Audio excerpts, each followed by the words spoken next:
पिछली बार हमने देखा था कार्बन का कैटायन यानी कार्बोकैटायन कैसे बनता है। इस बार हम देखेंगे कार्बन का एनायन यानी कार्बोएनायन कैसे बनता है। तो हम एक कार्बन लेते हैं, इसके चारों बॉन्ड फिर से सिग्मा ले लेते हैं और ध्यान रखिए मैंने एक बॉन्ड पर लेस इलेक्ट्रोनेगेटिव एटम को ले लिया है। पर अगर इसकी शेप को देखें जो कि टेट्राहेड्रल होगा और इसकी ज्योमेट्री भी टेट्राहेड्रल होगी क्योंकि इसका हाइब्रिडेशन sp3 है। अब इस कार्बन एटम को मैंने यहाँ रख दिया।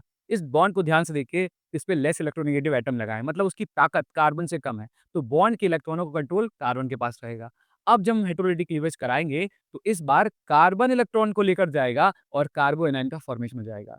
इसमें और इसमें क्या फ़र्क है? इसमें और सिर्फ़ एक ही फ़र्क है, जो कि क्या चीज़ का है? इसके शेप का। इसका शेप भी टेट्राहेड्रल था, इसकी ज्योमेट्री भी टेट्राहेड्रल थी, लेकिन इसका शेप पिरामिडल है और इसकी ज्योमेट्री अभी भी टेट्राहेड्रल ही है।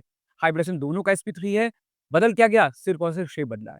इलेक्ट्रॉन रिच कहलाएगा क्योंकि एक इलेक्ट्रॉन पेयर इसके साथ एक्स्ट्रा है और हाइली कैसा है ये? रिएक्टिव है। और क्या कहलाएगा? इलेक्ट्रॉन लविंग कहलाएगा कि इलेक्ट्रॉन हेटिंग कहलाएगा? तो ना इलेक्ट्रॉन लविंग ना हेटिंग कहेंगे, हम लोग इसे कहेंगे न्यूक्लियोफाइल। मतलब ये पॉजिटिव चार्ज को ढूँढ रहा होगा, अपनी लाइफ़ को सफल बनाने के लिए।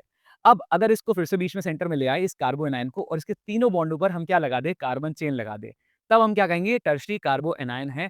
अब देखो कार्बो एनायन टर्शियरी वाला सबसे ज़्यादा रिएक्टिव और सबसे कम स्टेबल होगा। अगर आप 2 बॉन्ड पे चेन लगाओगे तो सेकेंडरी कार्बो एनायन बनेगा, जो कि ज़्यादा रिएक्टिव तो नहीं होगा इससे, लेकिन स्टेबिलिटी भी कोई खास नहीं होगी। अब तीसरा क्या है, अगर आप एक कार्बन चेन लगा दो तो रिएक्टिविटी थोड़ी और घट जाएगी और स्टेबिलिटी थोड़ी-सी और बढ़ जाएगी। और अगर कहीं भी कार्बन चेन ना हो यानी मिथाइल कार्बोएनायन बना लो, तो फिर वो सबसे ज़्यादा स्टेबल होगा। स्टेबल कोई नहीं है खास, लेकिन एक ऑर्डर की बात कर लें तो टर्शियरी सबसे खराब और मिथाइल सबसे अच्छा होगा।